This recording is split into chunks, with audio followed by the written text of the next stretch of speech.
Hello, আসসালামু আলাইকুম guys. আজকে আমরা খিচুড়ি রান্না করব। সো তার জন্য দেখতে পাচ্ছ একটা মুরগি, আস্ত মুরগি নিয়ে টানা হেঁচড়া করা হইতেছে।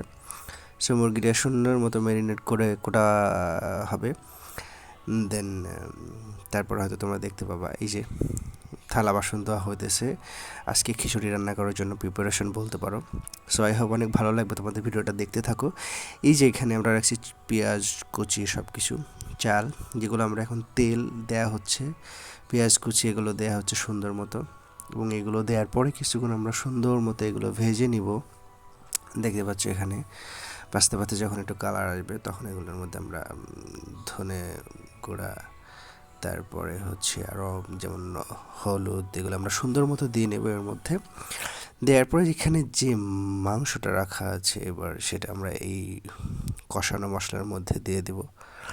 দেন সুন্দর মতো নাড়তে থাকবো এবং নাড়ার পরে মাংসটা কিছুক্ষণ নাড়ার পরে এটা সুন্দর মতো কষাতে হবে। তারপরে যেটা হবে যে সিদ্ধ করা ডাল যেটা আছে সেটা এর মধ্যে দিয়ে দিতে হবে এবং সিদ্ধ করা ডালটা এর মধ্যে দিয়ে কিছুক্ষণ নাড়তে থাকতে হবে, সুন্দর মতো নাড়তে থাকতে হবে। নাড়তে থাকো, নাড়তে থাকো, নাড়তে থাকো।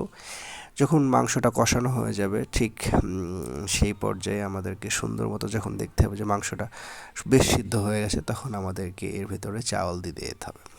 খিচুড়ির জন্য চাউল অনেক বেশি ইম্পর্টেন্ট, আমরা সবাই জানি। দেন চাউলটা সুন্দর করে নেড়ে মিক্স করে দিতে হবে এর মধ্যে এবং লাস্ট অবধি একটু পানি দিয়ে ঢেকে দিতে হবে। এবং কিছুক্ষণ পরে যেটা হবে ম্যাজিক, এবং সুন্দর মতো পরিবেশন করা খিচুড়িটা। ইট ওয়াজ ভেরি ডেলিশিয়াস। আপনারা ট্রাই করতে পারেন বাসায় এভাবে। ধন্যবাদ, টাটা, বাই বাই।